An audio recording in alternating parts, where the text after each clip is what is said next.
కౌశికి, సుధాకర్, వైజయంతి అందరూ హాల్లో ఉండగానే బాగా తాగిన యువరాజ్ని కేదార్ తన భుజంపై చెయ్యి వేయించుకొని మరీ లోపలికి తీసుకొస్తూ ఉంటాడు.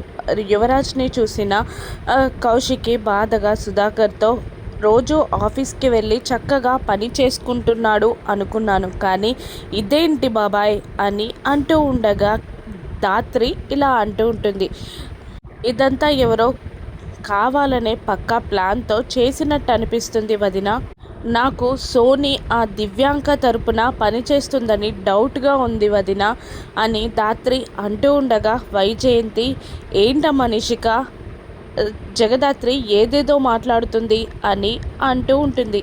జగదాత్రి అలా ఏంటేంటో మాట్లాడితే సైలెంట్గా ఊరుకుంటావేంటి అని వైజయంతి అంటూ ఉండగా, ఇంకేం చేయాలత్తయ్య అని గట్టిగా అరుస్తుంది నిషిక.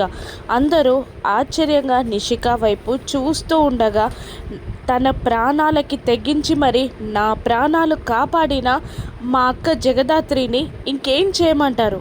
చిన్నప్పటి నుంచి ఎన్ని కష్టాలు అవమానాలు పెట్టినా తీసుకొని నాకు అవసరమైనప్పుడు నా తరపున నా అక్కల నా పక్కనే నిలబడింది మా అక్క జగదాత్రి అని నిషిక ఎమోషనల్గా చెప్తూ ఉంటుంది. నిషిక మాటలకి అందరూ ఆశ్చర్యంగా చూస్తూ ఉంటారు. జగదాత్రి అయితే చాలా సంతోషంగా ఫీల్ అవుతూ ఉంటుంది. కేదార్ కూడా చాలా సంతోషపడతాడు. అప్పుడు వైజయంతి, అసలు నా కోడలు నిషికానేనా? కాదు కాదు, నా కోడలు నిషిక కాదు అని అంటూ ఉండగా, కాదు మీ కోడలు నిషికాని కాదు, జగదాత్రి చెల్లి నిషికాని అని అంటూ ఉంటుంది నిషిక జగదాత్రి చేతులు పట్టుకొని. జగదాత్రి చాలా ప్రేమగా చూస్తూ ఉంటుంది నిషిక వైపు. నిషిక నిజంగానే మారిపోయిందా? జగదాత్రి గొప్పతనం తెలుసుకుందా, లేదంటే ఇదంతా కూడా యాక్టింగా? రాను ఎపిసోడ్స్లో చూద్దాం. Thank you for watching.